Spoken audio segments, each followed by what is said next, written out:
स्वागत है मेरे चैनल वाई डिटेल्स पर, जहाँ कहानी सिर्फ ड्रीमी नहीं थोड़ी क्लीमी भी होती है। हमें हमारे प्रोटैगनिस्ट मैट को दिखाया जाता है, जो कि 22 साल का एक पुलिस ऑफिसर है। वो मजे में डोनेट खा रहा होता है। उसे 2 महीने हो चुके एक पुलिस ऑफिसर बने हुए। तो मैट बोलता है, ये रही मेरी partner, I mean working partner, जो मेरे साथ काम करती है। जहाँ पर हमारा मेट थोड़ा अनएक्सपीरियंस्ड है, वहीं ये बंदी अपने काम को लेकर काफी अच्छी है।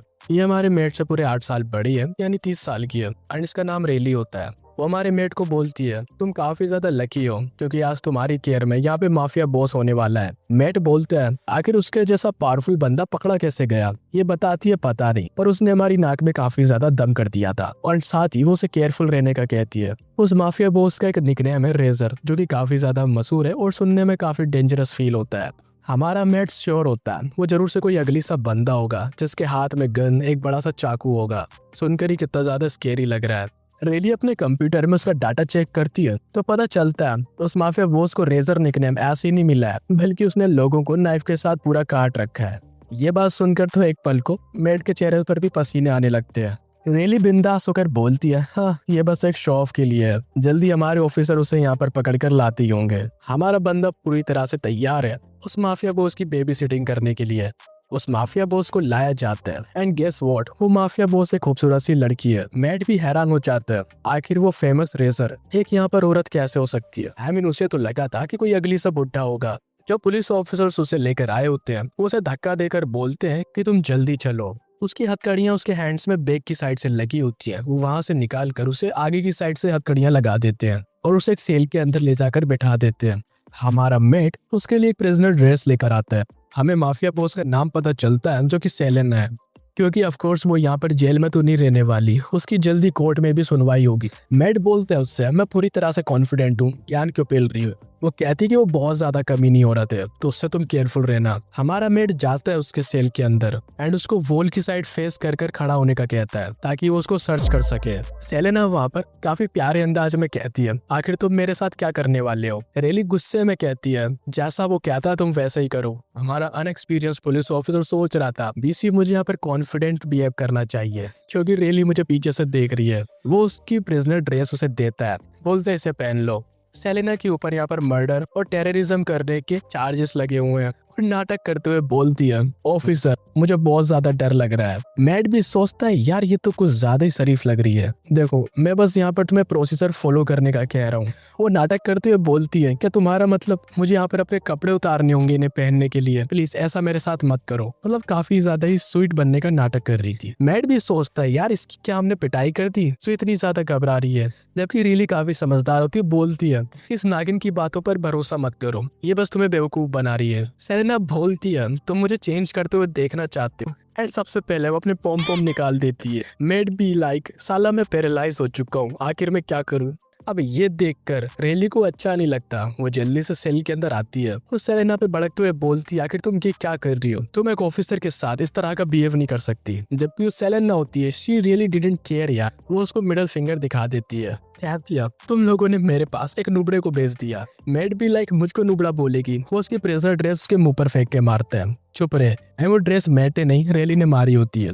चुपचाप खड़ी हो जाओ, फूल के साइड अपना फेस कर कर। एंड रेली सच में एक पुलिस ऑफिसर वाला बिहेव कर रही होती है, एकदम रफ एंड टफ। वो खड़ी नहीं होती तो हमारी रेली उसे गला पकड़ती है एंड उसे खड़ा करवा देती है। मैट से बोलती है, तू देख क्या रहा है, आकर इसकी चेकिंग कर। मेड भी लाइक, चेक करूं? सेलेना बोलती है, नुबड़े तेरे अंदर इतनी हिम्मत है कि तू मुझे यहाँ पे टच करेगा? मेड के यहाँ पे पसीने आ जाते हैं, पर क्या करें, बीसी यहाँ पे करना तो पड़ेगा। सबसे पहले तो वो उसकी हथकड़ियां निकालता है, बोलता है, कुछ गलत मत समझो, मैं बस यहाँ पर अपना काम कर रहा हूँ। तो सेलेना काफी डेविल सा लुक बनाते हुए बोलती है, तुमने मेरे हैंड्स को फ्री कर दिया, तुम श्योर हो कि अब तुम बच पाओगे? हमें कुछ ज्यादा ही एटीट्यूड दिखा रही थी। तो रेली भी लाइक, साली हमारी आगे एटीट्यूड दिखाएगी। अपनी गन उसकी ओर पॉइंट कर देती है कि चुपचाप कोऑपरेट कर, वरना ये गोली तेरे भेजे के आर पार। सेलेना उसे गाली देकर वॉल की साइड खड़ी हो जाती है एंड हमारा मेड अप सर्च करना स्टार्ट करता है। वो बोलते हैं, अपने टांगे फैला लो। फिर उसके बाद जगह जगह चेक करने लगता है, जिसका रिएक्शन कुछ ऐसा आ रहा था। एंड उसकी चेकिंग करने का तरीका थोड़ा कैजुअल होता है, थोड़ा नहीं कुछ ज्यादा कैजुअल होता है। वो बोलता है, बाहर की चेकिंग तो हो गई, अब मुझे देखना होगा कहीं तुमने अपने अंदर गोदाम में तो कुछ नहीं छुपा रखा। बोलता है, नथिंग, यहाँ पर कुछ भी सस्पिशियस नहीं है। उसके बाद सेलिना को अपनी प्रिजन यूनिफॉर्म पहनने का कहती है एंड हमारा मेट दूसरी ओर अपना मुंह कर लेता है कि आखिर ये औरत यहाँ पर माफिया बॉस कैसे हो सकती है और आखिर ये पकड़ी कैसे गई। यहाँ पर सेलेना चेंज कर चुकी थी। रेली हमारे मैट को बोलती है उसके कपड़ों को चेक करने के लिए। बंदा भी लाइक मैं अभी करता हूँ। सेलेना फिर से हमारे बंदे को टीज करते हुए कहती है क्यूट से लड़के तुमने यहाँ पर गलत जॉब को पिक कर लिया है। वो उसे कपड़ों को अच्छे से चेक कर लेता है, बोलता है हो गया। उसके बाद वो सेल को लॉक कर देते हैं। रेली हमारे मेट से बोलती है कि वो कल सुबह आकर चेक करेगी, अगर कोई दिक्कत हो तो वो उसे कॉल कर सकता है। साथ ही वो कहती है कि तुम केयरफुल रहना और अपनी आंखों को बिल्कुल बंद मत होने देना। अगले सीन में हम देखते हैं जहाँ पर हमारा मेट अपनी डेस्क पे बैठा होता है। सेलेना सोचती है इन गधों ने एक बेवकूफ ऑफिसर को मेरे सामने छोड़ दिया है मुझ पर नजर रखने के लिए। हैंड में शर्त लगा सकती हूँ, इससे मेरी चेकिंग करते हुए काफी मजा आया होगा। सेलेना बोलती क्या तुम एक फेवर कर सकते हो, मुझे यहाँ पर सिगरेट चाहिए। क्या तुम एक मेरी जैसी मासूम लड़की को सिगरेट भी नहीं दे सकते। मेट बोलता है कि अलाउड नहीं है। वो नाटक करने लगती है कि यार प्लीज मैं मरी जा रही हूँ बिना सिगरेट के। मेट बोलता है यही प्रोटोकॉल्स हैं और उसे इन्हें फॉलो करना होगा। जबकि उसकी गन की ओर दिखाया जाता है, यानी सेलेना का असली टारगेट उसकी गन है। वो सेल के काफी करीब खड़ा होता है क्योंकि सेलेना कुछ ज्यादा ही जिद्दी हो रही थी, तो हमारा मेट उसे एक सिगरेट दे देता है। वो कहती है वाह क्या जेंटलमैन हो तुम। हमारी मेट की नजर उसके बड़े बड़े पोम पोम पे होती है। वो अपने लाइटर से उसकी सिगरेट जलाते हैं। इस वक्त दोनों काफी करीब खड़े होते हैं। बोलता भी है कि मैं गलत कर रहा हूँ लेकिन पता नहीं क्यों बीसी मजा आ रहा है। सेलेना बोलती है तुम काफी अच्छे हो। एंड अगले ही पल वो अपना हाथ उसकी गन की ओर ले जाती है, जो देखकर मेट बहुत ज्यादा शॉक हो जाता है और उसके हाथों को पकड़ लेता है। लेकिन जिस चक्कर में उसकी पैंट नीचे गिर जाती है। बोलता है बीसी ये क्या हो गया मेरे साथ। उसकी पैंट उतरने के बाद हम देखते हैं उसकी गन ऑलरेडी लोडेड होती है। वो बोलती भी है तुम्हें आखिर नॉर्मल पिस्टल की क्या जरूरत जब तुम ऑलरेडी AK-47 लेके घूम रहे हो। तो मेट जल्दी से अपनी पैंट उठाता है और वापस पहन लेता है। सेलेना उसे फिर से टीज करते हुए बोलती है क्या हुआ तुम अपनी गन को छिपा क्यों रहे हो। मेट बोलते है बिल्कुल भी फनी नहीं था। सेलेना बोलती है तुम अपनी लोडेड AK-47 लेके घूम रहे हो, मैं पक्का श्योर हूँ तुम गलत फील्ड में आ चुके हो। मेट बोलता है बस बहुत हो गया, मुझे तुम्हारे साथ ये फालतू के गेम्स नहीं खेलने हैं। फिर थोड़ी देर बाद हम देखते हैं जहाँ पर वो सेल के अंदर जाते हैं हथकड़ियां लेकर। तो सेलेना बोलती है ऑफिसर मैं काफी बुरी लड़की हूँ, जल्दी से और हथकड़ियों को मुझे पहना दो। प्रोटैगनिस्ट भी लाइक यहाँ पर जोक्स मत मारो। सेलेना अपने अंदाज में बोलती है मुझसे इतना ज्यादा डर क्यों रहे हो, मैं थोड़ी तुम्हें काटने वाली हूँ। तो उसकी कोर्ट का टाइम हो चुका है, इसलिए वो लोग उसको अपनी कार में बिठाते हैं। एंड जो सेलेना होती है वो कुछ ज्यादा ही बातें कर रही होती है। तो रेली चिढ़ते हुए बोलती है क्या इतनी ज्यादा बकचोदी करती है। सेलेना उन दोनों को बोलती है वाह व्हाट अ नाइस कपल, अभी तो इस ट्रिप में मजा आना स्टार्ट हुआ है। वो रेली को बताना स्टार्ट करती है क्या तुम्हें पता है अभी इस नुबड़े के साथ यहाँ पर क्या हुआ। इसकी पैंट उतर गई थी एंड इसके पास बड़ी सी AK-47 है जो कि हमेशा लोडेड रहती है। मेड भी लाइक यार ये रेली के सामने सब क्यों बता रही है। एंड इन मैडम की बातें यहीं पर नहीं रुकती। मेड से बोलती है तुम इतना शर्मा क्यों रहे हो, मुझे लगता है तुम रेली को भी अपनी AK-47 दिखाना चाहते हो। रेली तुम्हें जरूर से इसकी AK-47 ट्राई करनी चाहिए, काफी अच्छी चलती होगी। रेली हमारे मेड से बोलती है ये कुछ ज्यादा ही मुंह चलाती है, तुम इसकी बातों पर ध्यान मत दो। मेड बोलता है हाँ नहीं दे रहा हूँ। हमें इनकी कार के आगे दिखाया जाता है जहाँ पर जानबूझ के पंचर टूल्स को डाल रखा होता है। सेलेना बोलती है तुम कुछ ज्यादा इनोसेंट बनने का ट्राई कर रही हो, मुझे पता है तुम भी उसकी AK-47 के साथ खेलना चाहती हो। ऐसे कॉक इसको काफी गुस्सा आता है कि तू अपने मुंह से कितना ज्यादा कचरा निकाल रही है। मेट की नजर पड़ती है उन पंचर टूल्स पे। वो ब्रेक लगाता है लेकिन इसका कोई फायदा नहीं होता, कार का बैलेंस बिगड़ जाता है। हम देखते हैं सेलेना को जो कि हंस रही होती है, उनकी कार सीधे एक पेड़ से टकराती है।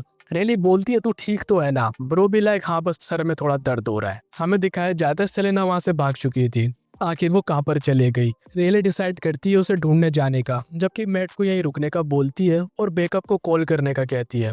उसके जाने के बाद मेट यहाँ पर अपनी टीम को कॉल करता है ताकि वो बैकअप को बुला सके। एंड सेलेना यहाँ पर कुछ ज्यादा स्मार्ट थी क्योंकि वो वहां से भागी नहीं थी बल्कि उन्हीं की कार की डिग्गी में जाके छिप चुकी थी। वो डिग्गी खोल के बाहर आती है एंड अपनी हथकड़ियों से मेट के गले को पकड़ लेती है। सेलेना बोलती है तुम मुझे मिस कर रहे थे, अब चुपचाप से मुझे इन हथकड़ियों की चाबी दे दो। बंदा रजिस्ट करने का ट्राई करता है तो उसे गले को और भी दबाने लगती है। मेट अपने एक हाथ से उसके हाथ को पकड़ता है एंड दूसरे हाथ से उसके कपड़े को पकड़ता है एंड उसे उठा के नीचे पटक देता है। बोलता है चीजों को मुश्किल मत बनाओ। वो अपने पैर उठाती है और यहाँ पर उसको लॉक दे देती है। एंड ये चीज देखने में मुझे मेट के लिए रिवॉर्ड ज्यादा लग रहा है। एंड बोलता भी है मैं यहाँ पे सांस नहीं ले पा रहा हूँ। सेलेना उसको गिराती उसके ऊपर आ जाती है एंड उसके बेल्ट को निकालने लगती है ताकि उसको उसी के खिलाफ यूज कर सके। वो मेट को वार्न करती है कि उसके लोग जल्दी यहाँ पर आ जाएंगे। अगर वो अच्छा बिहेव करता है तो उसे हो सकता है जिंदा रहने को दे। मैट उसकी बातों पर बिलीव नहीं करता, तो उसके पोम पोम पकड़ लेता है। वो भी हैरान हो जाता है, ये अमूल की थैली इतनी ज्यादा बड़ी क्यों है। इसी चीज का फायदा उठा के वो वहां पर से भाग जाती है। उसे डिस्ट्रैक्टेड देख मैट सोचता है ये बिल्कुल सही टाइम है, एंड जैसे तैसे उसे हथकड़ियां वापस से लगा देता है। इन सब के चक्कर में उसकी AK-47 सीधा सेलेना के मुंह के सामने आ जाती है। बोलती है तुम्हारी AK-47 तो फुल्ली लोडेड हो चुकी है, मैं इस चीज के बारे में जरूर से रिपोर्ट करूंगी। वो जानबूझ के उसको अपनी बातों में फंसा रही होती है। मैट बोलता है मैं ऐसा वैसा कुछ भी नहीं करना चाहता। सेलेना बोलती है तुझे क्या लगता है सिर्फ तुझे ही डर्टी गेम्स खेलना आता है, BC में भी खेल सकती हूँ। और उसके AK-47 को माउथ जुत्सु करने लगती है, लेकिन वो उसे उसी जगह पर बाइट कर लेती है। मैट का सिस्टम वहीं पर हैंग हो जाता है। सेलेना बोलती है तू तो काफी आसानी से मेरे ट्रिक में आ गया। वो मैट को एक जबरदस्त किक मारती है जिससे वो दूर जाकर गिरता है। सेलेना उसकी इंसल्ट करते हुए बोलती है वो चाहे तो यहाँ पर उसको मार सकती है, लेकिन क्योंकि वो काफी ज्यादा कमजोर है तो उसके लिए बिल्कुल भी खतरा नहीं है। मैट बोलता है वो बिल्कुल भी वीक नहीं है और वो उसे यहाँ से इतनी आसानी से जाने नहीं दे सकता। वो उसे वहां पर पकड़ लेता है, बोलता है तुमने मेरे लिए और कोई चॉइस नहीं छोड़ी। सामने का सीन देख के वो बोलती है आखिर यहाँ पर क्या चल रहा है। एंड मैट ने इस वक्त पैंट नहीं पहनी थी एंड पोजीशन भी काफी खतरनाक थी, तो देखने में गलत फहमी हो जाती है। मैट बोलता है मैंने इसको पकड़ लिया है एंड देखने में जैसा लग रहा है वैसा बिल्कुल भी नहीं है, मुझे प्लीज एक्सप्लेन करने दो। हमें कोर्ट की बिल्डिंग का सीन दिखाया जाता है जहाँ लोग उसे कोर्ट रूम की ओर ले जा रहे होते हैं। सेलेना बताना स्टार्ट करती है तुम लोगों ने रास्ते में मुझे मार ही दिया था और तुम्हारे साथी ने मुझे मारने से पहले मेरा फायदा उठाने का सोचा। मेरे लॉयर को ये स्टोरी काफी पसंद आएगी और रेली को बोलती है कि वो लोग जल्दी एक ही सेल के अंदर होंगे। ये बोलकर हंसने लगती है। रेली उसकी बात से काफी गुस्सा हो जाती है। मैट भी बोलता है ये सब कुछ मिसअंडरस्टैंडिंग है और मैं इस चीज की रिस्पॉन्सिबिलिटी लेने को पूरी तरह से तैयार हूँ। रेली उसे बोलती है कि वे बस यहाँ पर नाटक कर रही है, तुम्हें ऐसी बातों में आने की जरूरत नहीं है। तो ये दोनों सेलेना को लेकर एक रूम के अंदर आते हैं जहाँ पर ऑलरेडी सेलेना का लॉयर बैठा होता है। उसका लॉयर बोलता है तुम लोग यहाँ से जा सकते हो, मुझे मेरे क्लाइंट से अकेले में बात करनी है। साथ ही उन लोगों को उसकी हथकड़ियां हटाने का भी बोलता है। रेली उसकी हथकड़ियां हटाती है और वो दोनों उस रूम से चले जाते हैं। मैट बोलता है मैंने काफी ज्यादा गड़बड़ कर दी। रेली बोलती है चुप रहो कि उस लॉयर को बिल्कुल भी सबके बारे में पता नहीं चलना चाहिए। लॉयर उसे सिगरेट देता है एंड सेलेना को जज के सामने कुछ ना बोलने का कहता है। सेलेना उसे बोलती है कि वो उसे जल्दी से यहाँ से बाहर निकाले ताकि वो उन पुलिस ऑफिसर्स को बाकी लोगों के बारे में ना बता सके। लॉयर बोलता है मैं तुमसे बोल रहा हूँ ना मेरे साथ कोऑपरेट कर वरना मैं तेरी हेल्प नहीं करूंगा। तो सेलेना बोलती है देखो छोटी पिचकारी वाला मेरे सामने हीरो बन रहा है। लॉयर की भी बस हो जाती है। सेलेना तुम यहाँ पर कुछ ज्यादा ही मुझे टेस्ट कर रही हो। सेलेना बोलती है कि वो उन लोगों की बॉस है। वो लॉयर उसे गले से पकड़कर नीचे गिरा देता है। बोलता है कि वो बेवकूफ है अगर उसे लगता है कि वो सब कुछ वो कंट्रोल कर रही है। अब से उसको उसके ऑर्डर्स फॉलो करने होंगे। वो वहां पर उसके पोम पोम दबा रहा होता है। वो बोलती है अपने हाथ मुझसे हटा। वो बोलता है सेलेना को तुम इन सबसे बच नहीं सकती, या तो तुम अपना मुंह बंद रखो या फिर चाहो तो तुम सारी जिंदगी जेल के अंदर बैठ सकती हो। तभी सेलेना उसकी उंगलियों पर काट लेती है। लॉयर पीछे हटते हुए बोलता है वो उसे इतनी आसानी से जाने नहीं देगा। वो बोलती है दर्द तुम्हें कैसा लगा एंड उसके अखरोटों पे किक मार देती है। लॉयर बोलता है तुम जल्दी इसके लिए रिग्रेट करोगी।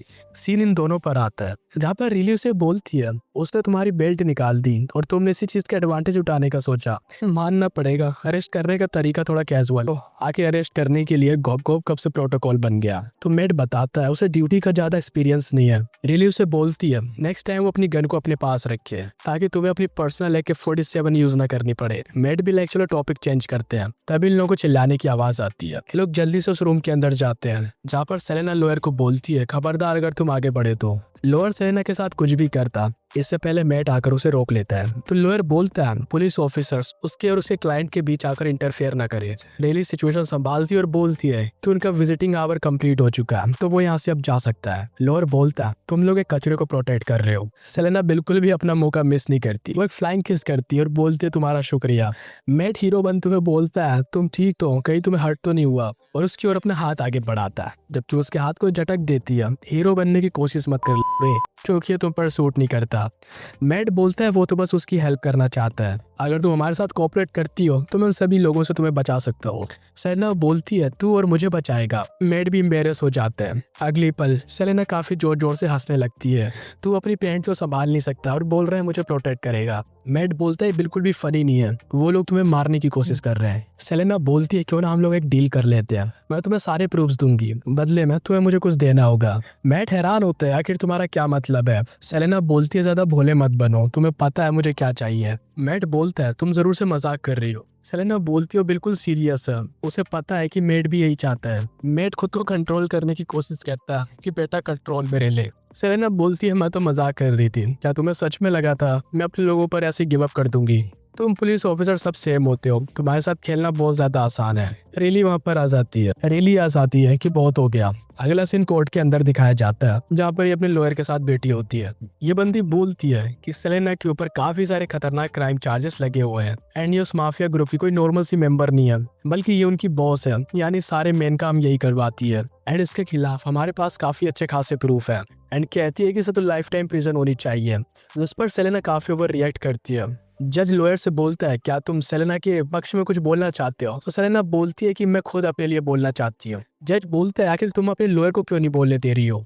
तो बोलती है कि लॉयर एकदम झाटू है, वो खुद का डिफेंस खुद कर सकती है। साथ ही वो जज के साथ फ्लर्ट कर रही थी कि अगर आप मेरा सपोर्ट करते हो तो बाद में हम इस चीज को अच्छे से सेटल कर सकते हैं। जज भी समझ जाता है एंड वो तारीख सुना देता है, यानी कि अगली सुनवाई तक वो फिर से सेल के अंदर रहने वाली है। वो सेलेना से बोलता है तुमने क्या डिसीजन दिया, उम्मीद करता हूँ तुम उसके लिए रिग्रेट ना करो। सेलेना बोलती है वो बस अपने लॉयर से छुटकारा पाना चाहती थी क्योंकि अब वो बिल्कुल भी मेरा सपोर्ट नहीं करने वाला। तो मैट बोलता है तुम घबराओ मत, भले ही मैं यहाँ पे अकेला ड्यूटी कर रहा हूँ पर मैं तुम्हें प्रोटेक्ट कर लूंगा, तुम्हें किसी चीज की जरूरत हो तो मुझे बोल देना। तो मैट को अपनी हथकड़ियां निकालने का बोलती है। मैट बोलता है पिछली बार भी तुमने एक फेवर मांगा था एंड तुमने उसको अच्छा सिला नहीं दिया था। सेलेना बोलती है अब चलो मान भी जाओ, वैसे भी मैं यहाँ से भागने वाली थोड़ी हूँ। मैट हमारा जैसे उसकी हथकड़ी को निकालता है तो अपनी हथकड़ियाँ और की को मैट के हाथों से छुड़ा लेती है एंड बोलती है ये मेरा आपसे नया खिलौना है। एंड वो हथकड़ी हमारे मेट को उन बार्स के साथ लगा देती है जिससे वो बेचारा अब कहीं जा भी नहीं सकता। एंड वो उसकी पैंट खोलना स्टार्ट कर देती है। ब्रो भी लाइक ये तो मेरी गन निकालना चाहती है, पर उसे क्या पता वो उसकी पर्सनल AK-47 निकालना चाहती है। एंड सिचुएशन ऐसी हो चुकी थी कि हमारा प्रोटैगनिस्ट उल्टा प्रिजनर लग रहा था, ना कि सेलेना। मेट भी लाइक ये आखिर किस तरह के गेम खेल रही है मेरे साथ, ये जानबूझकर ये सब कुछ कर रही है। मेट बोलता है मेरी AK-47 के साथ खेलना बंद करो। तो उसकी छोटी पिस्तल निकाल लेती है और बोलती क्या तुम्हें सच में गेम लग रहा है? मैट बोलता है बिल्कुल भी मजाक नहीं कर रही है। फिर वो उस गन को नीचे पॉइंट कर देती है जिससे जो मैट होता है वो ज्यादा घबरा जाता है। तुम जो कहोगी मैं वो करूंगा, बस नीचे फायर मत करना।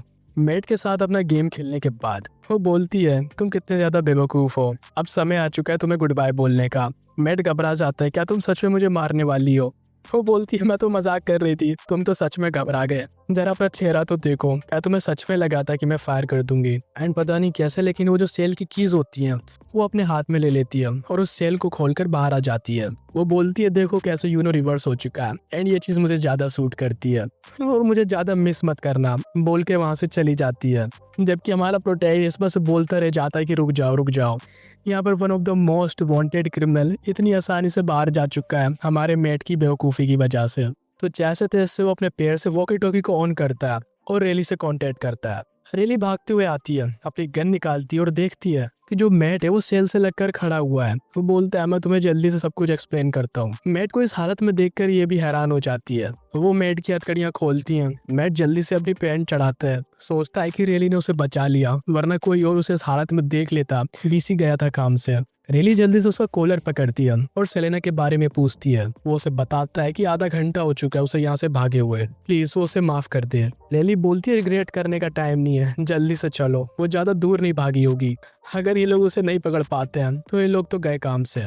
वो लोग जल्दी से कार में बैठते हैं। बंदा सोचता है रेली के नेचर में गिव अप करना बिल्कुल भी नहीं है। उसने मुझ पर ट्रस्ट किया था कि मैं सेलेना पे अच्छे से नजर रखूंगा, ये सारी मेरी गलती है। अब सेलेना को पकड़ के मुझे अपनी गलती को ठीक करना होगा और अगर मैं ऐसा नहीं कर पाता हूँ तो रेली से मैं कभी भी अपनी आंखें नहीं मिला पाऊंगा। रेली उसे बताती है कि ये नॉर्मल सी चोर उचक्की नहीं है, वो एक डेंजरस क्रिमिनल है जो लोगों को इजीली मैनिपुलेट कर लेती है। मैट बोलता है कि सेलेना ने उसे बेवकूफ बना दिया, ये उसकी गलती है, तो ये मुझे डिफेंड करने की जरूरत नहीं है, जो होगा मैं उसे फेस करने को तैयार हूँ। रेली के पास एक प्लान होता है और वो क्रिमिनल डिस्ट्रिक्ट की ओर आ जाते हैं जहाँ पर हम कई सारी कॉल गर्ल्स को देखते हैं। रेली बोलती है अगर वो भागकर यहाँ पर आई होगी तो इन लोगों से पूछकर हम पता कर सकते हैं। मेट की नजर कहीं तो जाती है, ये उसके जिंदगी में पहली बार है कि वो इस जगह पर आ रहा है कि वो लोग ऐसे पुलिस ऑफिसर बन के जाकर इन्फॉर्मेशन नहीं ले सकते क्योंकि वो लोग ऑलरेडी उनसे डर के भाग जाएंगे। तो वो लोग एक स्टोर में जाते हैं कपड़े चेंज करने के लिए। हमारा मेट वहाँ पर एक कच्ची उठाकर बोलता है कि आज के टाइम पे ये ट्रेंडिंग चल रहा है। बंदा चेंजिंग रूम में जाता है जहाँ पर रेली चेंज कर रही होती है एंड उसको चेंज करता देख बंदा शॉक हो जाता है। वो अपनी आंखों पे हाथ रखता है, हम देखते हैं उसकी गन लोड हो जाती है, वो वहाँ से जाने लगता है तभी रेली उसे आवाज देती है। मैट काफी घबरा जाता है, लेकिन वो मैट से हेल्प मांगती है जिप लगाने के लिए, जो कि खुद से उसे नहीं लगा पा रही थी। जिप लगाते हुए उसका दिल काफी जोरों से धड़क रहा होता है। तभी उसका पाँव फिसलता है और जो रेली होती है उससे उसकी गन टच हो जाती है। बोलती है आखिर वो क्या था। मैट बोलता है कुछ भी नहीं, आखिर तुम क्यों पूछ रही हो। वो बोलती है कुछ तो चीज है जो मुझसे भी टच हुई है। मैट बोलता है जरूर से मेरी गन होगी। तो रेली बोलती है तुम्हारी गन तो सेलिना के पास है, फिर कौन सी गन है जो मुझसे टच हुई है। मैट भी लाइक फंस गया पीसी। रेली बोलती कम ऑन यार, मुझे पता है तुम क्या छुपा रहे हो। वो बोलता है मैं कुछ भी नहीं छिपा रहा हूँ, जरूर से मेरी पॉकेट में कुछ होगा जो तुम्हें टच हुआ होगा।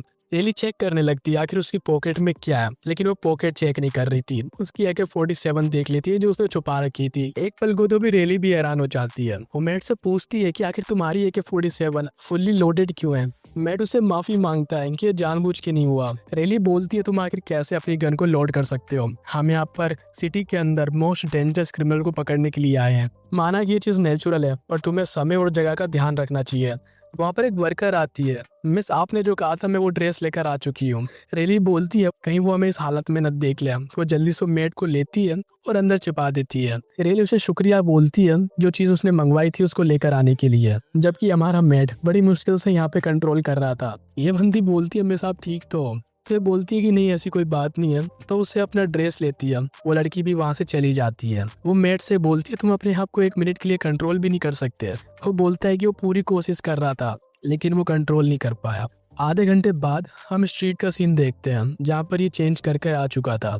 हम रेली को देखते हैं जिसका हुलिया पूरी तरह से चेंज हो चुका था। मैट बोलता है भी वाह तुम तो पूरी तरह से R&D लग रही हो। आई मीन कितनी अच्छे तरीके से तुमने अपना लुक चेंज किया है। वो बोलती है तुम तारीफ करने में बिल्कुल भी अच्छे नहीं हो। वो जो तुम लड़कियां देख रहे हो पीछे, मैं जाकर उनसे इन्फॉर्मेशन लेती हूँ। जब तक तुम सेलेना के बारे में शॉप्स और बाकी क्लब्स में जाकर चेक करो। मैट बोलता है तुम अपना ध्यान रखना।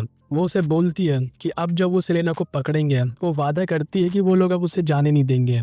मैट को देखते हैं जो कि कई सारी जगह पर चेक करता है। उनको सेलेना की फोटो दिखाता है। बोलता है कि मेरी वाइफ है, लापता हो चुकी है, क्या तुमने इसको कहीं पर देखा है। पर उसको कुछ भी पता नहीं चल पाता। सभी लोग उसको यहाँ पर इग्नोर मार देते हैं। वो एक मॉल के अंदर आता है। काउंटर पे खड़े बंदे से पूछता है क्या तुमने इसको देखा है, तो वो भी मना कर देता है। फिर वो उसे कोका कोला मांगता है। काउंटर पे खड़ा आदमी उसे बताता है कि वहाँ पर है। सामने उसे एक हुडी में मिस्टीरियस लड़का दिखाई देता है। मैट बोलता है मैं कितना ज्यादा लकी हूँ, मैंने तुमसे पहले इस कोका कोला को उठा लिया। तभी वो भी इसको पकड़ लेता है। एंड असल में ये हुडी वाला और कोई नहीं सेलेना होती है, जिसकी आवाज सुनकर हमारा मैट उसको पहचान जाता है। मेहनत करी अब वाइब सेट है, सुन ले सारे वाइब डिटेल्स सब्सक्राइब कर दे सहारे। ले बेटा ये ना किया तो क्या किया।